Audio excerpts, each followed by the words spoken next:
अगर आप भी चाहते हैं कि तांजलि म्यूजिक के वीडियो सबसे पहले आप तक पहुंचे तो लाल बटन दबाकर चैनल को सब्सक्राइब करें और बेल आइकन को दबाना ना भूलें। आइए, मैं अजय भोजपुरिया आज कुछ नया लेकर आया हूँ, खास करके बेटे और बेटी के लिए।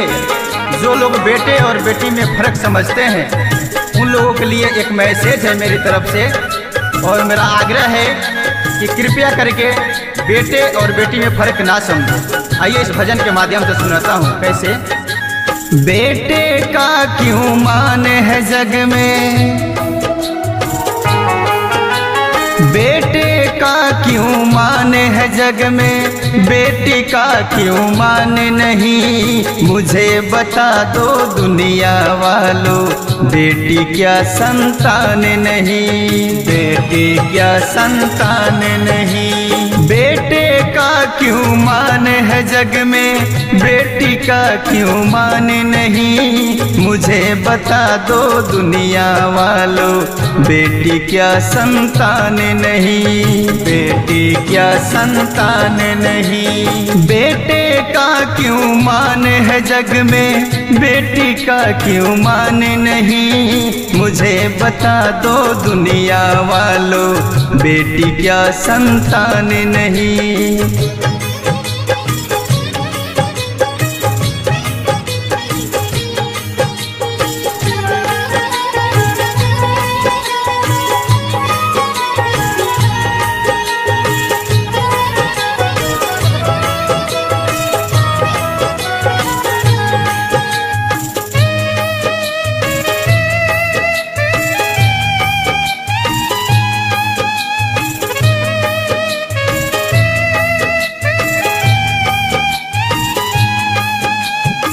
बेटा तो बस धन को कमाए, बेटी रिश्ता बनाती है। बेटी हर सुख दुख में रहती, सबकी साथ निभाती है।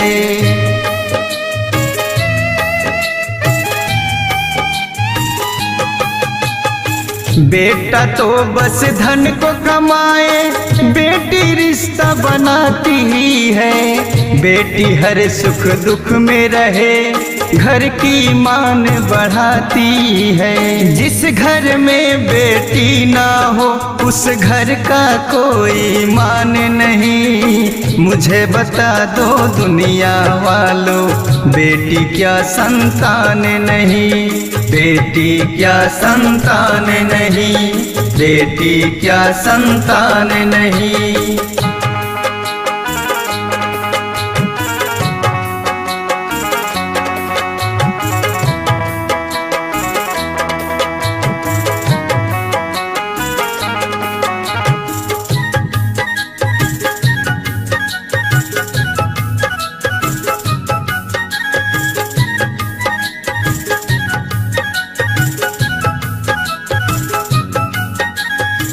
बेटा चाहे छोड़ भी जाए, बेटी साथ न छोड़ेगी। बाबुल का घर ना छोड़े, ओह घर से रिश्ता जोड़ेगी।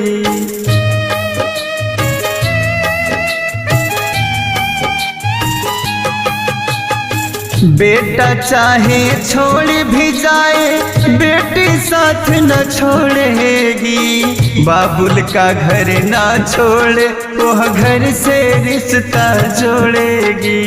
कन्यादान से बढ़कर दूजा दुनिया में कोई दान नहीं। मुझे बता दो दुनिया वालों, बेटी क्या संतान नहीं, बेटी क्या संतान नहीं, बेटी क्या संतान नहीं।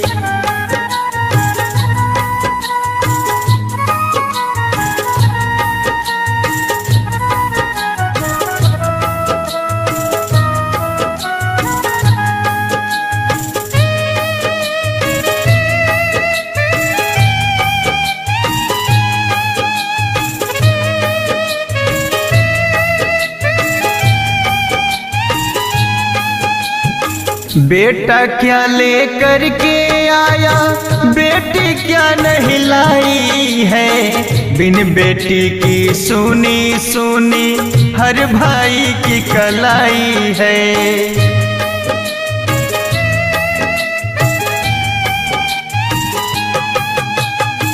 बेटा क्या लेकर के आया, बेटी क्या नहीं लाई है। बिन बेटी की सुनी सुनी हर भाई की कलाई है। रक्षा बंधन भाई दूज का क्या सबको पहचाने नहीं। मुझे बता दो दुनिया वालों, बेटी क्या संतान नहीं। बेटी क्या संतान नहीं, बेटी क्या संतान नहीं। बेटे का क्यों मान है जग में, बेटी का क्यों मान नहीं। मुझे बता दो दुनिया वालों, बेटी क्या संतान नहीं। बेटी क्या संतान नहीं, बेटी क्या संतान नहीं।